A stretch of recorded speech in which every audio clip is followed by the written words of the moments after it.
The noise you can hear is the sound of nutrient recycling, harnessing the good that is still left in the things that we throw away as a planet every day and turn over to landfill. But the people doing the work today aren't people, they're larvae, fly larvae, the black soldier fly specifically.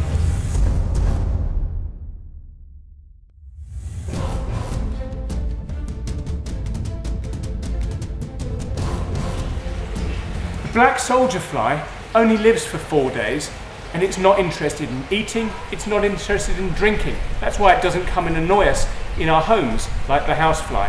It has one thing on its mind, and that's reproduction. And that is exactly what we need them to do. Black soldier fly is ideally suited for the biodegradation of organic waste because it is not a pest species. It won't come into your house. It won't carry disease around. It won't sit on your food. And the larvae are extremely hardy. They have the ability to break down just about anything from carbohydrates right through to high protein substances. The black soldier fly isn't currently commercially used for cleaning up fecal matter in any way. But we do find the larvae in pit toilets and they do consume the fecal matter. The first trials that we did are very, very promising. They do have the ability to break it down. What's nice about it is there's almost no smell if they start breaking it down. So it changes it into a compost, a friable compost quite quickly. And the larvae harvest themselves. You can then clean them and render them, get the oil out for biodiesel production, and the rest of the protein can then go to animal feed. We tested the larvae meal in poultry production, and we tested right through from farm to fork to testing the meat quality and the palatability, the sensory qualities of the meat in the end. And the products were found to be better or equal to fish meal in all instances and better than soya in all instances. The black soldier fly stuff, that research has been ongoing for a long time, but I think specifically looking at fecal waste and human waste is very new. Making it viable by creating an economic value for waste. Our program and our technology was conceived in the heads of scientists and with universities and networks of people around the world. But it's here that it has its application. It's here where people's arse end is our front end.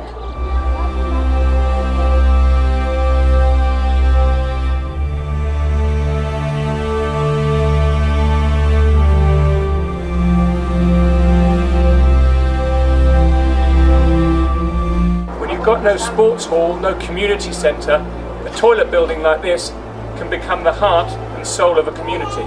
And that means that it needs a leader that's at the centre of the heart and soul of that community. And that's where Mita comes in.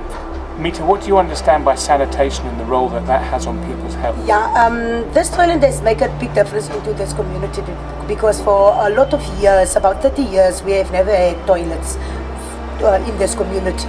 And when these toilets come here, it changes people's lives, it brings safety, it brings privacy, it brings respect to women and men and children, Our children still are busy getting used to being private, to be in a toilet, because of being used to sit in the open air, not having cover, but what the health is concerned, we are appreciating this because it's healthy, it's clean, and for me as the community leader and somebody who works here, it's a pleasure for me and it's very important for me to keep it clean because we never had this opportunity, we never had this, and we really thankful, to God for giving us this and the people who thought of this, bringing it to this community of Puxabos.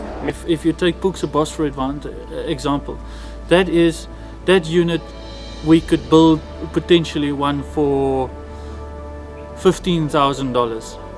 Right, $15,000, we could then supply sanitation services to at least 500 people. Then the rest of the business could be completely self-sustainable. That you have a caretaker there that we saw, Mita could be paid from revenues from the larva. And so we can also increase, like what we're trying to do for Lippi at the pilot project, where we actually create an offtake for the larva by building a chicken farm that someone would then be able to sell eggs, which is eaten all over the developing world, sometimes as the only source of animal protein, that we can supply that back into the community.